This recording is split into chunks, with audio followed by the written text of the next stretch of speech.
कुमार जी ने एक फरमान जारी किया है कि सरकारी कर्मचारियों के रिटायरमेंट की उम्र कम कर दी जाएगी, 50 साल से कम करने की बात कही है। और जनता जो है सो वो खुद सत्तर के हैं, थक गए हैं, हमारी सरकार आ रही है, हम सरकार बनाएंगे और ये सारी चीज़ों को पलट देंगे, ये ऐसा तेजस्वी यादव का दावा है। क्या आपको लगता है कि वाकई बिहार में तेजस्वी यादव के नेतृत्व में महागठबंधन की सरकार बन रही है? देखिए, बहुत बड़ा दुर्भाग्य होगा। हम बिहार से हैं, आप भी बिहार से हैं, बिहार के लिए बहुत बड़ा दुर्भाग्य हो गया। ये तेजस्वी यादव कोई अलग नहीं है, इनकी भी जो टेंडेंसीज मैं देख रहा हूं वही है जो कि लालू जी की थी। इन्होंने जितने डॉन्स और क्रिमिनल्स हैं बिहार के, सबको अपने यहां समेट लिया। अनंत सिंह को ले लिया, इतना बड़ा डॉन। राजवल्लभ यादव को ले लिया, इतना बड़ा डॉन। रमा सिंह को ले लिया। और रमा सिंह को ले लिया तब जबकि रघुवंश बाबू को नकार करके लिया। कहां रघुवंश बाबू, कहां रमा सिंह? यह इनके टेंडेंसीज को दिखाता है कि क्रिमिनल से इनको परहेज नहीं, बलात्कारियों से इनको परहेज नहीं। हम कैसा बिहार बनेगा अगर ये लोग आएंगे? तो आप ये सोचिए, तो फिर से क्रिमिनल्स को फ्री रन मिलेगा, फिर से जो गुंडे बदमाश हैं वो रोड पर आ जाएंगे, फिर से गाड़ी छीन ले लेगा आपसे, रोड पर से आपसे गाड़ी छीन लेगा जैसे पहले होता था। ये लोग वो लोग हैं। इन लोगों ने गठबंधन किसके साथ किया है? माले के साथ। माले को लालू जी मुड़ी कटवा कहते थे खुद, जबकि मुख्यमंत्री थे, और अब अपने पॉलिटिकल एक्सपीडियंसी में उसके साथ गठबंधन कर लिए। राज्य की कोई चिंता नहीं है। जो स्थिति थी माले ने जो लाया था, हत्या, शाम में कोई निकलता नहीं था भोजपुर वगैरह में। भाई मेरा ससुराल है, मेरा क्षेत्र है। अब मैं कमिश्नर पटना था तो मुझे जाना पड़ता था, हत्या जाना पड़ा था। हत्याएं, हजारों एकड़ खेत पड़ती, शाम को कोई निकलता नहीं था कि कब हमको रास्ते में मार देगा। ये लोग वो लोग हैं। इनको आपके बिहार के वेलफेयर की चिंता नहीं है। इनको ये चिंता नहीं है कि विकास हो। इनको ये चिंता है कि किसी भी हालत में चाहे क्रिमिनल को साथ लें और चाहे हथियारों को साथ लें, हमको सत्ता चाहिए। मालिक ने कभी किसी का विकास किया है क्या?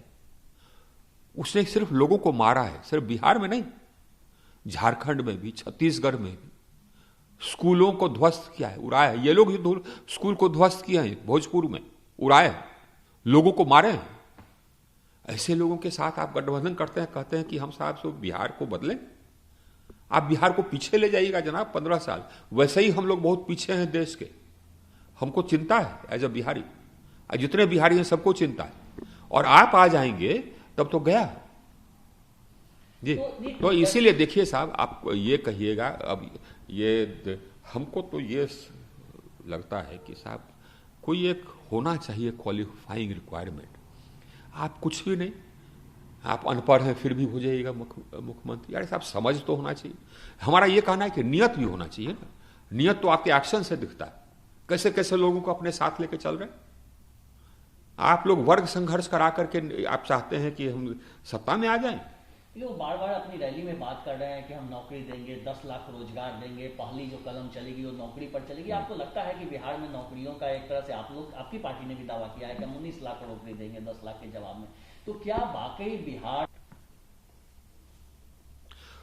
नौकरी तो मिलना ही चाहिए, लेकिन नौकरी कैसे दिया जाए ये तो समझ होनी चाहिए। ये समझ आवश्यक है ना। आपको इकोनॉमिक्स की जानकारी होगी तब आप समझेंगे। ये सरकार की जानकारी होगी तब समझेंगे ना।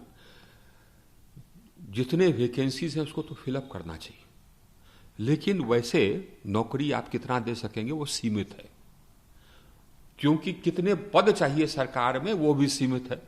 एक काम ये आप कर सकते हैं कि सरकार का जितना टैक्स का पैसा है सबको आप नौकरियों पर कर दें, तब आप रोड कहां से बनाइएगा, अस्पताल कहां से बनाइएगा, है ना।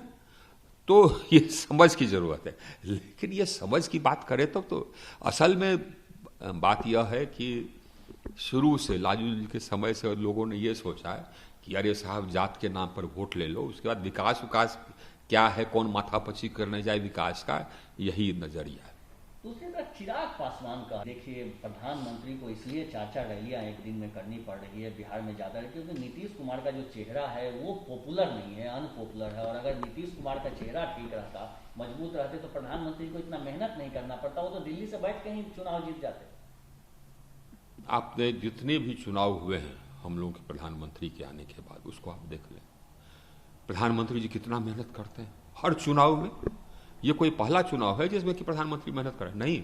प्रधानमंत्री का ऐसा नेचर है कि वो अपने पार्टी के लिए ये इतना मेहनत करते हैं और वो हर चुनाव में करते आए।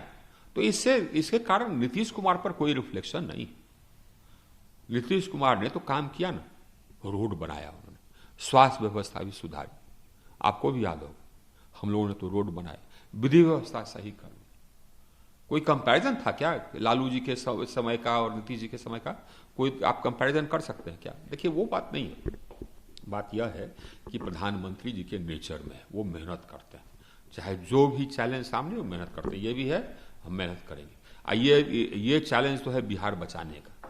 दूसरी तरफ प्रधानमंत्री ने विपक्ष पर निशाना साधते इतना ही जानते हैं कि कैसे फोटो खिंचवाया जाए गरीबों के साथ। ऑपोजिशन पर उन्होंने निशाना साधा है, कहा है कि एक तरफ जो एनडीए है वो डेमोक्रेसी के प्रति कमिटेड है, दूसरी तरफ एक है जो परिवार तंत्र का गठबंधन। बिल्कुल सही, बिल्कुल सही प्रधानमंत्री जी ने कहा। आप ये बताइए कि गरीबों के लिए घर कौन बनाए? कोई चिंता थी इन लोगों की? चिंता है क्या? इन्होंने क्या किया 15 साल में? गरीबों के लिए घर हम बना रहे हैं, प्रधानमंत्री जी बना रहे हैं। प्रधानमंत्री आवास योजना के अंतर्गत 2.5 करोड़ घर बना रहे हैं देश में, और बिहार में 28 लाख घर बना रहे हैं, 30 लाख और स्वीकृत कर दिया है। हर गरीब परिवार को 2022 तक हम पक्का मकान देंगे। ये मकान है, ये इंदिरा आवास नहीं, और उसमें गैस का चूल्हा देंगे और बिजली का कनेक्शन देंगे। हर देश में हर घर को कनेक्शन किसने दिया?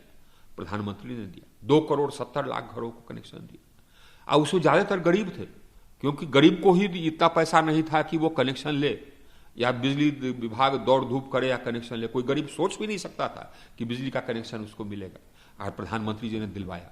एक एक घर पूरे देश भर में, बिहार में 32 लाख घर, हर घर में गैस का चूल्हा।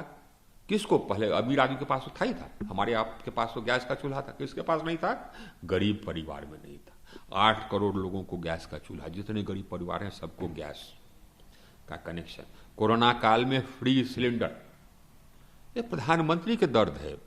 ये लोग तो खाली बात करते हैं गरीब के बारे में, गरीब को एक्सप्लॉइट करते हैं, गरीब को कहते हैं हम तुम्हारे साथ हैं, हमको वोट दो, अब बाद में कुछ नहीं करते। गरीबों का इलाज कभी कोई सोचा? किसी में हिम्मत थी क्या कि वो कहें कि हाँ साहब, सो हर गरीब परिवार को हम प्रत्येक वर्ष 5 लाख तक का इंश्योरेंस देंगे।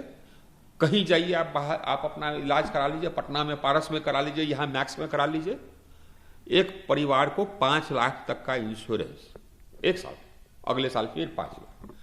कोई गरीब के बारे में सोचा था क्या पहले? ये तो प्रधानमंत्री सोचते हैं, क्योंकि उसी परिवार से आए। मेरा आखिरी सवाल है, प्रधानमंत्री जी कह रहे हैं कि बिहार में डबल इंजन की सरकार है, और दूसरी तरफ देखिए 2 युवराज हैं, और उसमें से एक युवराज तो जंगल राज के प्रतीक हैं। तो क्या जो आप बता रहे हैं, गिना रहे हैं कि प्रधानमंत्री ने ये किया, प्रधानमंत्री ये कर रहे हैं, इसका परिणाम चुनाव परिणाम में दिखेगा 10 तारीख को, 10 नवंबर को? क्या उम्मीद है आपको? दिखना चाहिए, अगर नहीं दिखेगा तो दुर्भाग्य। और एक चीज मैं बता दूं, मैं अपने क्षेत्र में जब कभी भी घूमता था चुनाव के समय में, पहले चुनाव में भी, इस चुनाव में, हम यही कहते थे कि देखिए भाई, आप वोट उसको दीजिए जो ईमानदार है, आप वोट उसको दीजिए जो पढ़ा लिखा है, आप वोट उसको दीजिए जो सचरित्र। अगर आप जात के नाम पर वोट कर दिए किसी क्रिमिनल को, किसी दुष्चरित्र को, किसी भ्रष्ट को, तब आप बाद में ये नहीं कहिएगा कि बहुत भ्रष्टाचार है, बाद में ये नहीं कहिएगा कि रोड खराब है या बहुत ये विकास नहीं हो रहा है, क्योंकि वोट करते समय आपने चिंता नहीं की। यही मैं फिर पुनः कह रहा हूं कि वोट करते समय चिंता करनी आवश्यक है कि आपको कैसी सरकार चाहिए, आपको कैसा बिहार चाहिए, आप उस हिसाब से वोट कीजिए।